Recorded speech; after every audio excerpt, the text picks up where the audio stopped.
Assalamualaikum my lovely viewers, this is Alwati World Learning Tutorial channel for you. Today in this tutorial I am going to show you Microsoft Excel alignment settings. So for this case we'll go to the Microsoft Excel file. This is the things I can select anything. So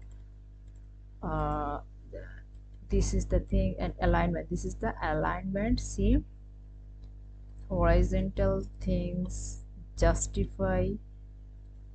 See, first of all, whatever we do, we can do the select the things, this thing, go to the this alignment, here the center, vertical, top or center, then we will do load subset wrap, merge cell. See,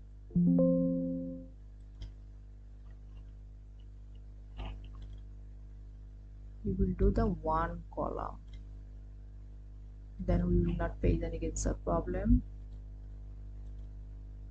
General, center.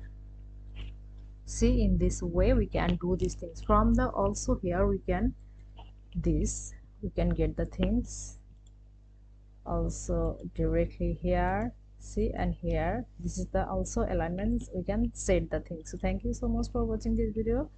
Please subscribe the channel. Hopefully this tutorial will help you so much.